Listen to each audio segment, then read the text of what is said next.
제가 얼마 전부터 제임스 낙스 목사님을 비롯해서 여러 훌륭한 우리 믿음의 선진들의 책들을 여러분에게 소개를 하고 가능하면 좀 책을 좀 많이 읽으라고 제가 여러분에게 이제 주문을 하고 있습니다. 여러분에게 주문할 뿐만 아니라 저 역시도 여러분에게 읽으라고 하는 그런 책들을 읽으려고 이제 노력을 하고 있습니다. 2주 전쯤에 우리 제임스 낙스 목사님의 성경적 종말론이라고 하는 한 150페이지 정도 되는 그런 그 소책자를 이제 읽게 됐습니다. 말세의 징조가 어떻게 되는가 처음부터 끝까지 이런저런 이야기를 나오는 가운데 중간쯤 가서 보니까 놀랄만한 그런 통계 자료가 그 안에 들어 있었습니다. 1991년도 브리테니카 백과사전 그 연감에 가서 보니까 1991년도에 전 세계 인구가 53억이다 이렇게 이제 기록이 되어 있습니다. 그 53억 가운데 예수 그리스도를 전혀 들어보지 못하거나 예수님과 전혀 상관이 없는 그런 나라에 살거나 종교를 가진 사람들의 이 명단이 쭉 나오면서 이슬람, 무종교, 그 다음에 힌두교, 불교, 무신론자, 중국의 민족 종교, 신흥 종교, 부족 종교, 시크교, 유대교, 샤머니즘, 유교, 바하이교, 야인교, 신토교 등 예수 그리스도와 전혀 상관이 없는 아니면 알더라도 예수님을 그저 대언자 중에 한 사람 정도, 성인 중에 한 사람 정도로 알고 있는 그런 사람들의 숫자가 35억 명이었습니다. 그 다음에 예수 그리스도에 대해서 알든지 그리스도를 부르는 그러한 모임에 속해 있는 그런 사람들이 로마 가톨릭 교회 10억, 침례교회를 포함한 개신교회 3억 6천, 그 다음에 그리스 정교회, 러시아 정교회 이거 해서 1억 6천, 그 다음에 영국의 성공회가 7,200만, 기타 기독교 계통이라고 해서 여호와의 증인, 몰몬교, 안식교, 우리나라로 이야기하면 신천지, 안상홍 이런 거 다 합쳐서 1억 6천만 이렇게 이제 된다는 그런 통계가 나왔습니다. 여러분이 잘 알다시피 로마 가톨릭 교회, 그리스 정교회, 영국의 성공회, 또 그 외에 몰몬교, 여호와의 증인, 안상홍, 신천지 이런 데 다녀서는 구원받을 확률이 거의 없습니다. 그래서 이런 사람들 다 떨고 내면 전 세계 53억의 인구 중에 구원받을 수 있는 확률을 가지고 있는 사람이 6.7%뿐이 안 돼요.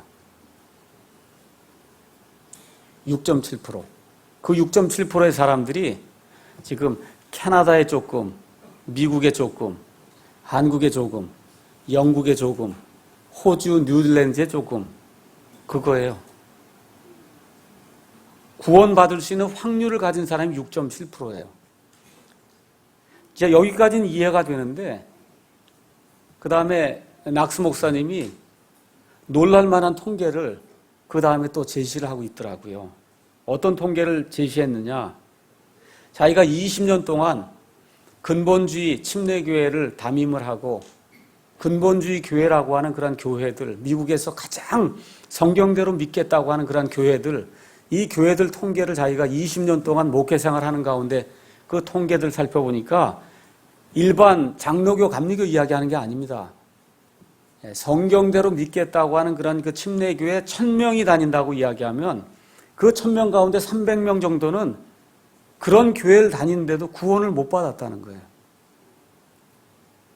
그 다음에 그 1000명 중에 600명은 물침례를 받거나 목사의 말에 열심히 순종하거나 교회를 열심히 하거나 뭐 기타 여러 가지 선행을 하면 구원을 받는 줄로 안다. 그렇게 이제 이야기를 하고 있습니다.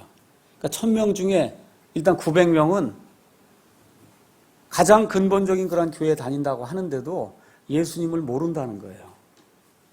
그 다음에 그 1000명 중에 50명은 교회를 망치거나 교회를 이용해 먹고자 하는 불법의 일꾼들이다. 그렇게 이야기를 하고 있어요. 그 다음에 이제 나머지 40명은 구원의 원리를 머리로는 아는데 예수님을 개인의 구원자로, 인격적인 구원자로 맞아들인 그런 경험이 없는 사람이라는 겁니다. 그러니까 결론적으로 근본주의 침례교회를 다니는 이 1000명 중에 10명 정도만 확실히 성경에 따라 구원을 받았다라고 이제 이야기를 하고 있어요. 그러니까 저와 여러분 같이 이렇게 근본적인 교회라는 그런 사람들, 이런 모여있는 이런 교회들 미국에 굉장히 많거든요. 우리 교회를 이야기하는 건 아닙니다.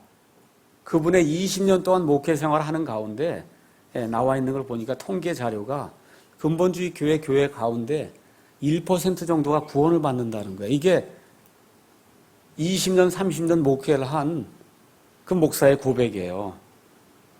그러면 근본적인 교회가 이렇다고 하면 미국에서 가장 인본적인 교회, 장로교회, 감리교회, 뭐 이거는 말할 수가 없을 정도로 인본적인 교회입니다. 이런 교회는 그 안에 퍼센티지가 얼마나 되겠어요? 이 이야기를 하면서 낙스가 결론을 내린 게 뭐냐면 우리 주 예수님께서 이 땅에 강림하실 때, 공중에 강림하실 때 휴거 받을 사람이 100만 명이 채 될 것 같지 않다. 이런 이야기를 하더라고요.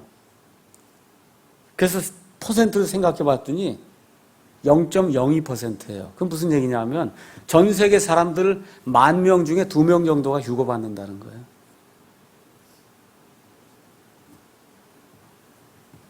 물론 뭐 낙스의 말이 하나님의 말씀이 아니기 때문에 뭐 이걸 그대로 우리가 믿어야 될 그런 필요는 없습니다. 그런데 다만 이 통계가 지난 한 2주 동안 제 머릿속을 떠나질 않았어요.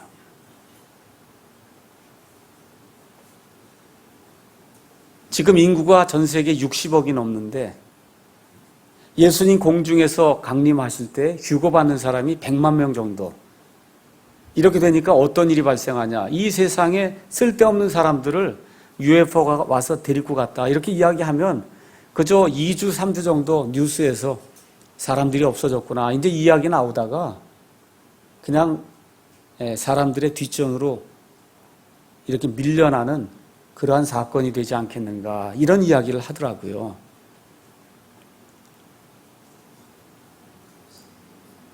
그래서 오늘은 여러분이 믿고 있는 기독교 확실한가 한번 점검을 좀 해봐야 되겠다는 그런 생각을 가지고 이 자리에 섰어요. 오늘 좋은 날이에요. 휴양에 가고 마음이 들뜬 상태로 왔는데 이대로 보내서는 안 되겠다는 그런 생각이 좀 들어서 이 통계가 머릿속을 떠나지 않기 때문에 이 이야기를 들은 다음에 곧장 생각나는 것이 내 세 아이들, 그 다음에 내 사위, 내 어머니, 내 장인어른. 다른 생각은 나지 않습니다. 이 5명이 천국에 가야 될 텐데, 휴거를 받아야 될 텐데. 사실은 제가 지난주에 설교를 하고 싶었어요. 왜 그러냐면 제 둘째 아이가 지난주 이제 수요일 날 미국에 갔습니다. 미국 가기 전에 신신부탁한 거예요. 이 내용이 예수 제대로 믿어야 된다. 이게 올림픽 무슨 게임하는 게 아니다. 은메달 따고 금메달 따고 영어로 so what? 그게 도대체 뭐예요? 아무것도 아니에요. 따도 되고 안 따도 되는 거예요. 그렇지 않습니까? 따도 되고 안 따도 되는 거예요. 근데 저와 여러분이 휴거받지 못하면 그러면 대환란기에 들어가야 되는데 어려움이 저와 여러분 앞에 쌓여 있습니다. 그래서 수요일 날 아이를 보내면서 안아주면서 예수 잘 믿어야 된다. 하나님을 두려워하고 살아야 된다. 그리고 이제 보냈습니다. 누가복음 17장 26절에서 28절 가서 보니까 우리 예수님께서 사람의 아들이 다시 이 땅에 오는 때는 노아의 때와 같다 그랬어요. 노아의 때 수십억의 사람들이 살았는데 8명만 구원받았습니다. 그 다음 구절에 우리 예수님께서 사람의 아들이 오는 때는 롯의 때와 같다 그랬습니다. 롯의 때 4명이 그 도시에서 구원받았고 그 받은 사람 중에 한 명은 나오다가 소금 기둥이 되고 말았습니다. 그것이 끝난 이후에 우리 예수님께서 누가복음 18장 8절에 사람의 아들이 이 땅에 올 때 믿음을 찾아보겠느냐.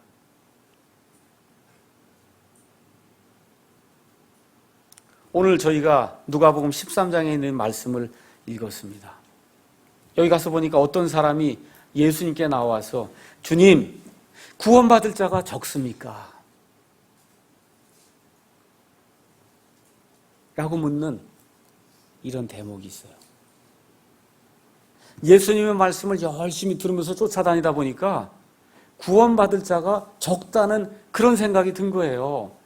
그래서 우리 예수님께 지금 묻는 겁니다. 주님, 구원받을 자가 정말 적습니까? 그때 지금 우리 예수님께서 뭐라고 말씀하세요? 좁은 문으로 들어가기를 힘쓰라고 얘기하고 있습니다. 내가 너희에게 이르노니 많은 자들이 들어가기를 구해도 들어가지 못하리라 우리 주님께서 말씀해 주십니다. 그래서 오늘은 구원받을 자가 적습니까? 라고 하는 그런 제목을 가지고 정말 저와 여러분이 가지고 있는 이 믿음이 예수님 안에서 정말 확실한가? 저와 여러분이 소유한 이 구원이라고 하는 것이 단순한 그러한 지식의 구원이 아니라 정말 예수님이 내 안에 들어와서 사시는 그것을 경험하는 그와 같은 구원인가? 우리가 좀 생각해보고 그리고 이번 여름을 좀 보내야 되겠다는 그런 생각이 들어서 오늘 이 말씀을 제가 준비를 했습니다. 자, 누가복음 이제 13장에 있는 이 말씀을 저와 여러분이 잘 이해하기 위해서는 앞뒤 문맥을 좀 잘 살펴봐야 됩니다. 그래서 제가 12장하고 13장에 있는 그 말씀들의 그 문맥을 쭉 찾아가면서 예수님께서 어떤 상황 속에서 이러한 말씀을 이제 하셨는가 살펴봤어요. 그래서 있는 그대로 잡 얘기 안 하고 그냥 성경에 있는 그대로 12장하고 13장을 제가 여러분에게 말씀을 드리겠습니다.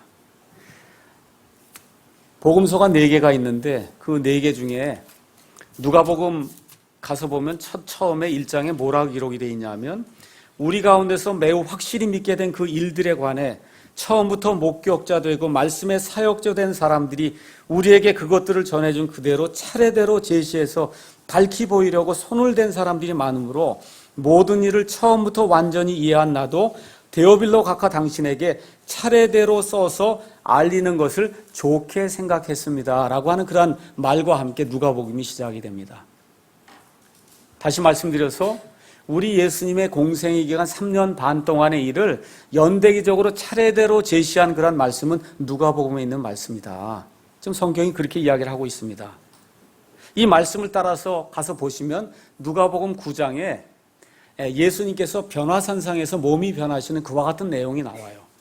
저와 여러분이 마태복음 강해나 이런 걸 통해서 이제 아시겠지만 변화산상이 이미 나온다고 하는 얘기는 예수님의 그 3년 반 동안의 공생의 그 생애의 거의 끝부분에 다다른 그런 상황 속에서 지금 12장, 13장, 14장이 지금 기록이 되고 있다.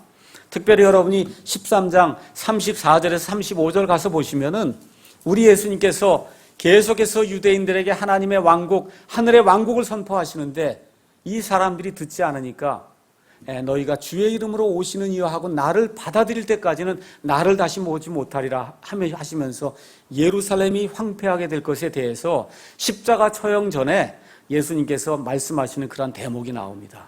그래서 12장과 13장에 나오는 그 말씀, 그 이후에 있는 말씀들은 우리 예수님께서 십자가 사건을 지금 겪기 바로 전에 얼마 전쯤에 이루어진 그런 말씀인 것을 성경을 통해서 우리가 이해할 수가 있습니다. 12장 35절에서 48절에 가서 보니까 이렇게 기록이 되어 있습니다. 너희 허리에 띠를 띠고 너희 등불을 타오르게 하며 너희 자신은 마치 자기 주인이 결혼식에서 돌아올 때 그를 기다리는 사람들과 같이 되라. 그가 와서 두드리면 그들이 즉시 그에게 열어주리라. 이 말씀과 함께 40절에 뭐라고 말씀하고 있냐면 그러므로 너희도 준비하고 있으라. 너희가 생각하지 않는 시각에 사람의 아들이 오느니라. 지금 이렇게 이야기하고 있습니다. 물론 여기에 대상은 유대인들입니다. 그래서 여기 나와 있는 것처럼 예수님께서 결혼식을 마치고 지금 돌아온다고 지금 이야기를 하고 있어요. 그때 그 유대인들에게 예수님이 다시 오시니까 깨어서 기도하라고 우리 예수님이 말씀하고 있어요. 다시 말씀드리면 재림의 문맥에서 지금 이 말씀이 지금 우리에게 기록이 되었다. 여기서 깨어서 준비하라고 하는 그 말을 잘 이해하셔야 돼요. 12시 밤에 깨서 흰옷 입고 소복 입고 뭐 기다리라 이런 얘기하는 것이 전혀 아닙니다. 정신을 차리고, 지금식으로 이야기하면 정신을 똑바로 차리고 내 자신이 구원받아서 예수 그리스도 안에 들어가 있는지 없는지 그걸 확인하라는 겁니다. 교회 안에 있으라고 제가 말씀드리지 않아요. 이 사랑침례교회 안에 있다고 해서 여러분 구원받지 않습니다. 목사 안에 들어가라고 얘기하지 않습니다. 목사 중에 구원을 줄 사람 아무도 없어요.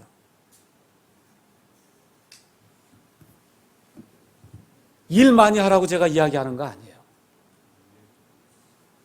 예수 그리스도 안에 있는가 없는가를 저와 여러분이 다시 한번 확인하셔야 돼요.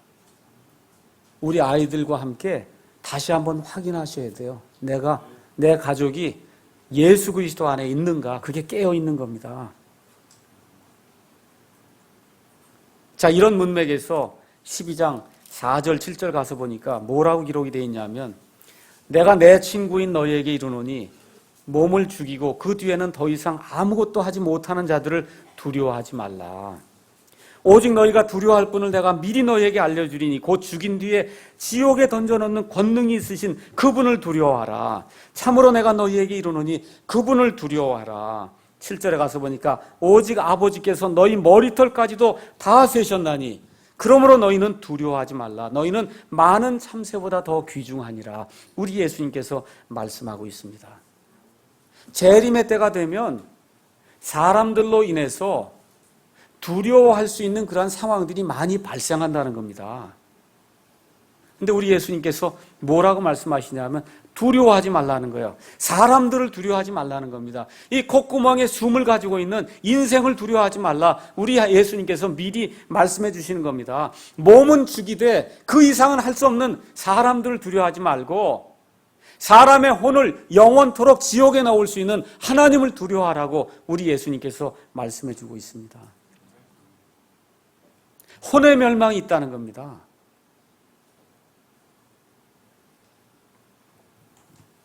혼의 멸망은 혼이 영원히 없어지는 소멸을 이야기하는 것이 아니라 하나님과의 분리가 생겨서, 그래서 영원토록 하나님이 없는 불호수라고 하는 불과 유황이 타는 그와 같은 호수에 들어가서 영원 무궁토록 마귀와 그의 천사들과 함께 고통을 받으며 사는 그것을 혼의 멸망이라고 성경이 이야기하고 있어요.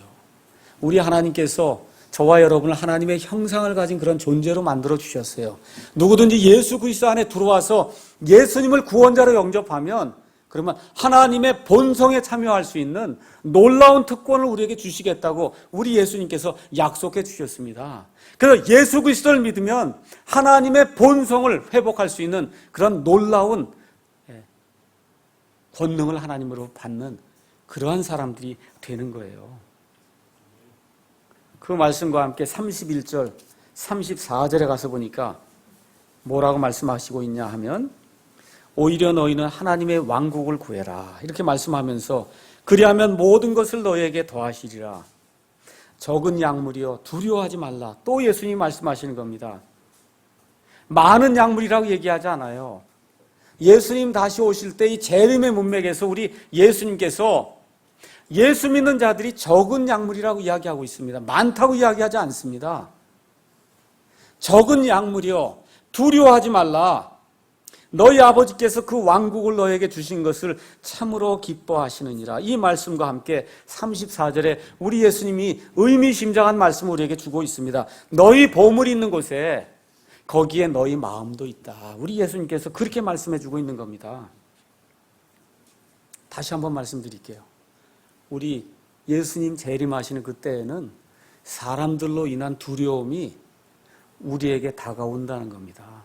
적은 약물이요. 그런데 두려워하지 말아라. 하나님이 주시고자 하는 그 왕국을 너희에게 주시기를 원하신다.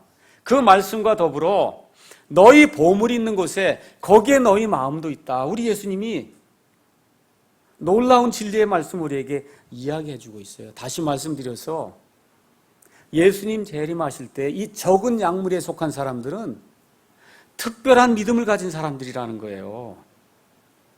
은혜로 구원받는다고 믿는 사람들이에요. 은혜로. 내 힘으로는 안 됩니다. 믿음으로만 된다고 하는 그런 특별한 그런 믿음을 소유한 사람들입니다. 하나님이 처음에 기록해 놓으신 그 말씀이 지금 이 시간에도 글자 그대로 보존될 수 있다고 하는 것을 믿는 특별한 믿음을 소유한 그런 사람들이에요. 하나님께서 무에서 단 6일 동안 24시간에 그 6일을 사용하셔서 6일의 그 특별한 창조 그 기간을 사용하셔서 온 우주 공간과 여러분과 이 세상에 있는 모든 것을 하나님이 만들으셨다고 하는 이러한 특별한 믿음을 가진 사람들 지금 찾아보기가 아무리 찾아봐도 찾아보기가 어려운 이런 시대에 저희가 살고 있습니다. 예수님께서 이 땅에 이제 공중에 강림하셔서 믿는 모든 자들을 공중으로 채워 올리시고 그 이후에 이 땅에 7년간의 환란기가 임하게 돼서 우리는 예수님의 은혜로 내 행위와 상관없이 예수님의 은혜로 나팔 소리가 날 때 예수님께서 끌어올리시면 몽땅 다 하늘로 끌려 올라간다고 하는 특별한 믿음을 소유한 사람들이에요. 근데 성경이 뭐라고 얘기하냐? 이런 믿음을 소유한 사람들이 적다는 겁니다. 교회는 세상에 굉장히 많습니다. 목사도 굉장히 많습니다. 자칭 대언자여 선지자라고 하는 사람들도 이 세상에 굉장히 많지만 이 하나님의 말씀을 들고 하나님의 말씀이 이렇게 이야기한다고 선포하는 교회나 목사를 찾기는 대단히 어렵다. 성경이 지금 그렇게 이야기하고 있습니다. 그러면서 우리 예수님께서 너희 보물이 어디에 있는가 한번 확인해 보라고 저와 여러분에게 이 말씀을 주시는 거예요. 저와 여러분 보물이 있어요. 그 보물을 지금 이 땅에 쌓고 있습니까? 아니면 하늘에 쌓고 있습니까? 우리 예수님 지금 묻는 거예요. 너희 보물이 있는 곳에 너희 마음도 있다.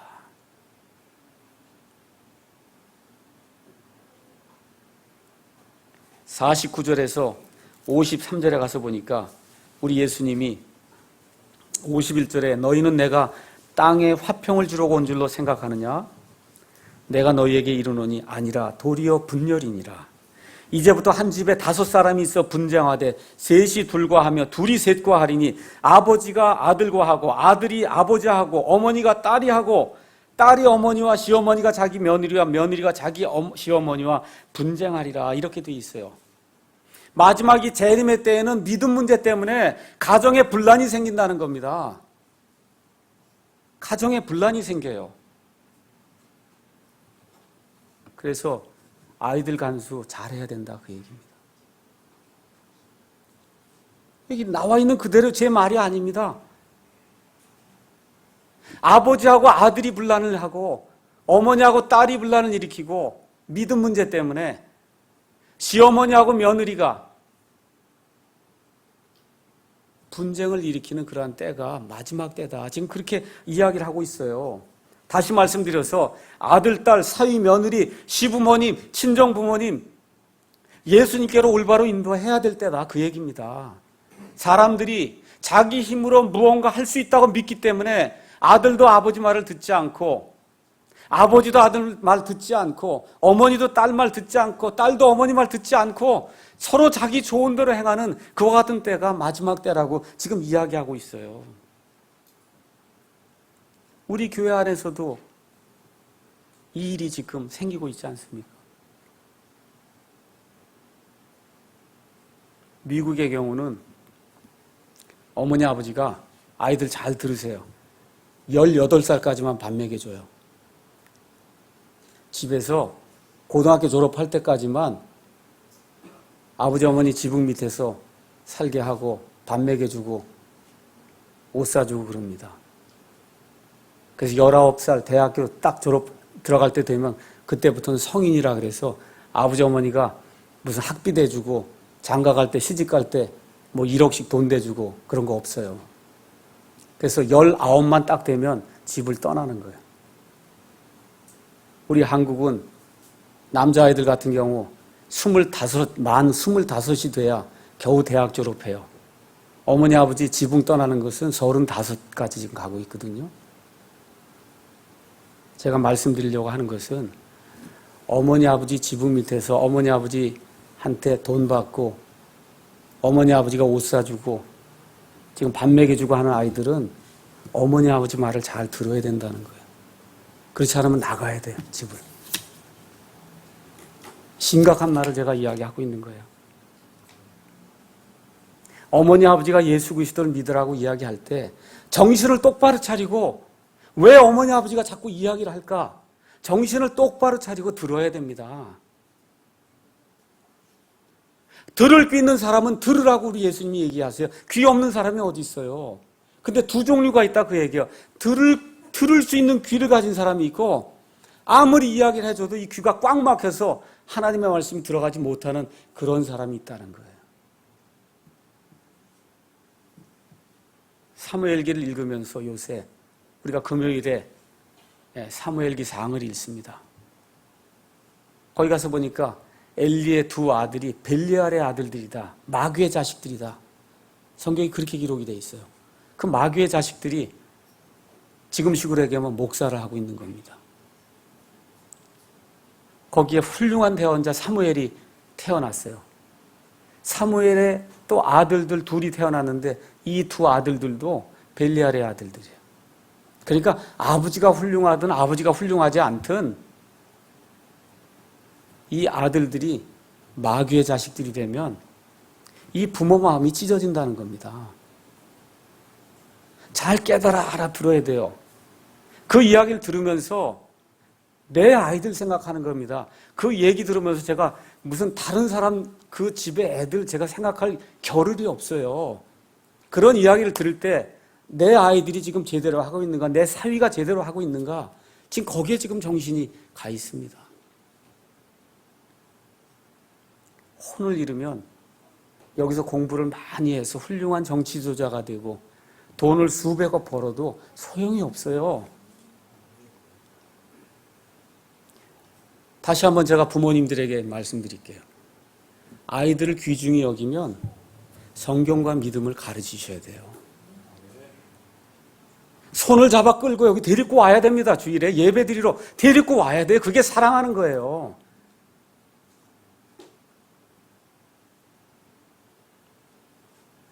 아이들 귀중히 여기면 예수 그리스도를 알려주셔야 돼요. 아이들을 하나님보다 위에 두면 그것이 우상숭배고 그것으로 인해서 하나님의 저주가 임합니다. 지금 엘리가 그렇잖아요. 제사장이에요. 이스라엘 백성을 인도하는 재판관이에요. 근데 그 두 아들들한테 꼼짝 못하고 그 아들들을 하나님 위로 두다가 어떻게 아들도 잃고 이스라엘 백성의 마음도 잃고 그렇게 되는 게 성경이 우리에게 가르쳐주는 교훈입니다. 김대중 대통령 보세요. 김영삼 대통령 보세요. 다 아들들 때문에 망하잖아요. 아들들을 자기보다 위에 두기 때문에 하나님 이상으로 두기 때문에 이런 문제가 발생하는 겁니다. 공부도 중요합니다. 출세하는 것도 중요해요. 직업 갖는 것도 중요합니다. 배우자 갖는 것도 중요해요. 근데 가장 중요한 것은 어릴 때 예수 그리스도를 알아야 되는 겁니다. 왜 어머니 아버지 여기 와서 예배를 드리는데 아이들을 데리고 오지 않아요?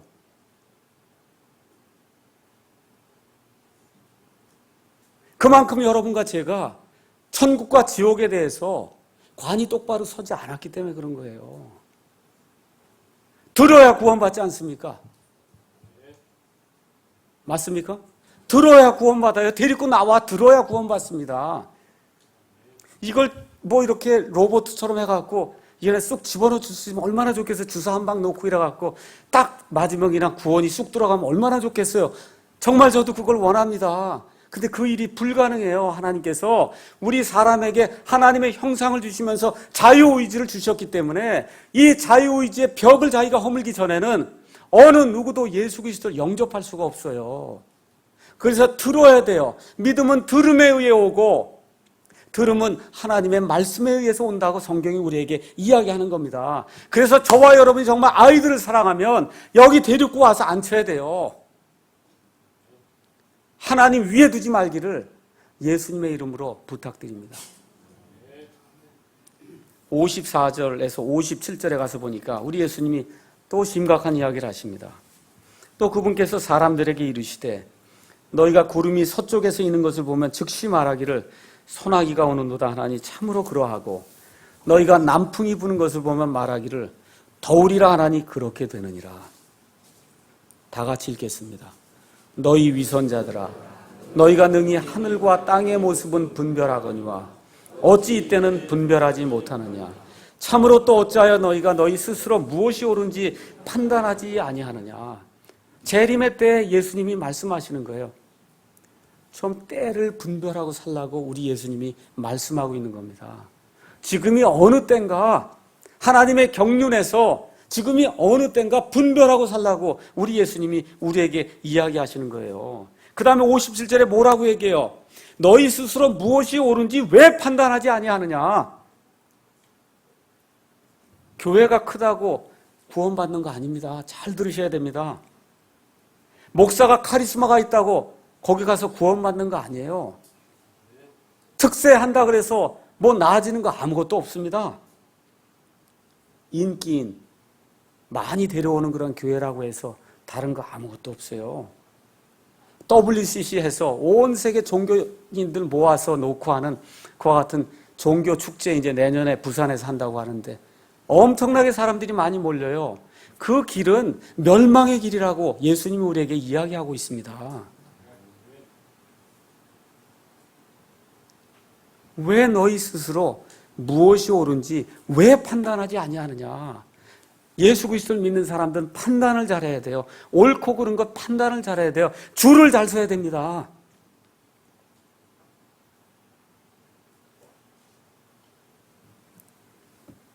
그 다음에 이제 나오는 말씀이 13장의 1절에서 5절 가서 나오는 말씀이에요. 어떤 사람이 이제 와서 얘기하는 겁니다. 빌라도가 갈릴리 사람들 몇 명을 죽였습니다. 그랬더니 우리 예수님이 그 죽임당한 갈릴리 사람들이 나머지 갈릴리 사람들아 더 죄인이라고 너희는 생각하냐? 아니다.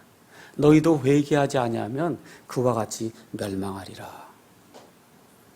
또 예수님에게 어떤 사람이 와서 실로암 망대가 무너져서 18명이 죽었습니다. 지금식으로 얘기하면 9.11 사태가 발생해서 쌍둥이 빌딩이 다 무너져서 10,000명이 죽었습니다. 그랬더니 우리 예수님이 그 죽은 사람들이 뉴욕에 있는 다른 사람들보다 더 죄인이었다고 너희는 생각하느냐? 아니라 너희도 회개하지 아니하면 그 사람들과 마찬가지로 멸망하리라. 그렇게 우리에게 말씀해. 지금 다 재림 문맥에서 지금 이야기하시는 거예요. 회개하지 아니하면 너희도 그와 같이 멸망하리라. 그렇게 이야기하는 겁니다. 우리나라 사망 통계를 가서 보니까 하루에 700명이 사망하는 것으로 나와 있어요.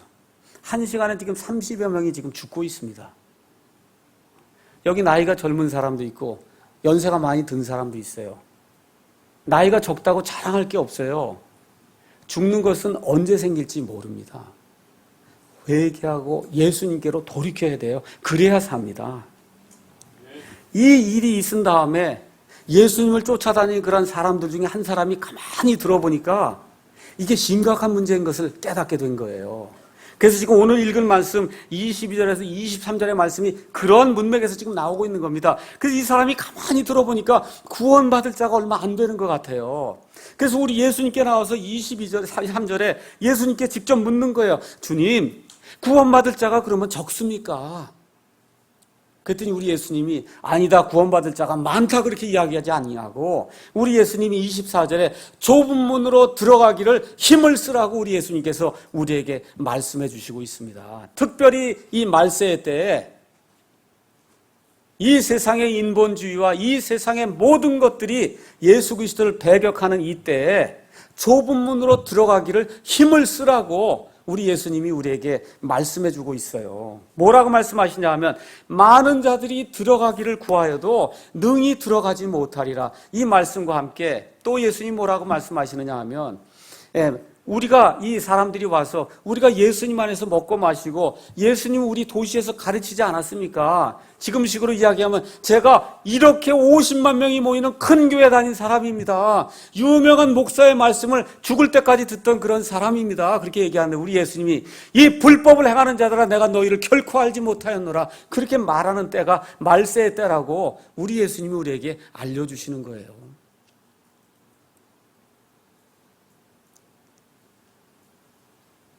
그러면서 30절에 우리 예수님께서 더 의미심장한 그런 이야기를 하고 있어요.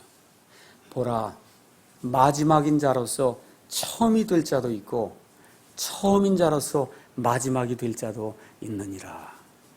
제가 20년 전에 킹제임스 성경을 알았습니다.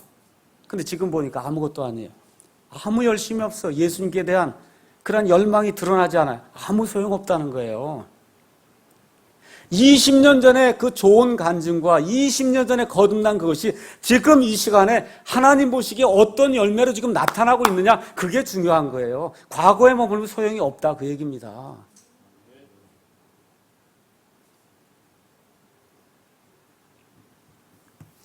여러분에게 여쭙고 싶습니다. 좁은 길로 들어가기를 힘을 써서 하고 있어요, 여러분?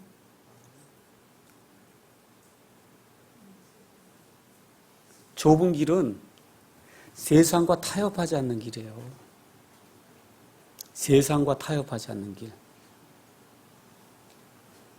다니엘서 1장에 나와 있는 것처럼 왕이 주는 이 부정한 음식들로 하나님의 영이 계신 내 몸을 내가 망쳐놓도록 그렇게 하지 않겠다고 작정을 하는 거, 그게 좁은 길로 들어서는 겁니다. 하나님 때문에, 예수 그리스도 때문에 내가 세상의 물질을 조금 잃는 한이 있어도 하나님이 기뻐하시는 그런 쪽으로 나는 돌아서겠습니다 하고 하나님이 기뻐하시는 그런 길로 자발적으로 의지적으로 나아가는 그것이 좁은 길이에요. 제가 아까 말씀드렸듯이 예레미야 대언자에게 하나님이 묻습니다. 예레미야야, 한번 온 예루살렘 도시를 돌아다니면서 하나님을 구하는 자가 한 사람이라도 있는지 내가 한번 알아봐라. 있어요, 없어요? 없습니다. 이것이 마지막 때의 특징이라고 하나님이 우리에게 말씀해 주고 있습니다. 결론의 말씀 드리겠습니다. 교회는 사람을 구원하지 못합니다.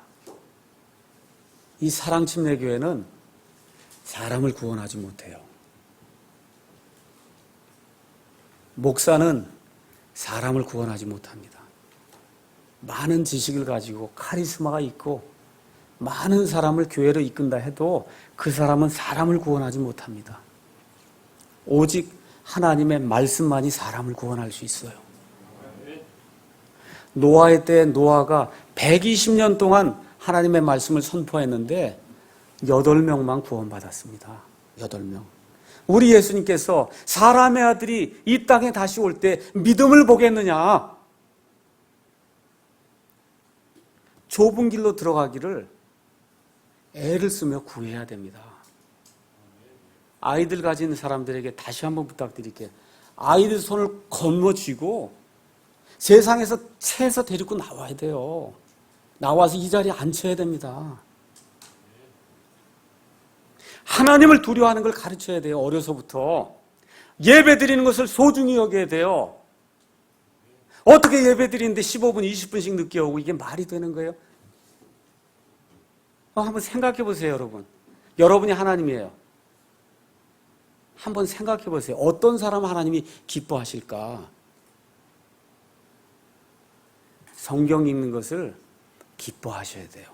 이 안에 생명이 있구나 생각하시고 많이 읽으셔야 됩니다. 마지막으로 세상에서 우리가 왕따를 당하기 때문에 그렇기 때문에 이 교회에 모이는 것을 세상에서 가장 큰 기쁨으로 여겨야 돼요. 여기 와야 같은 사람들이 모여 있잖아요. 맞습니까?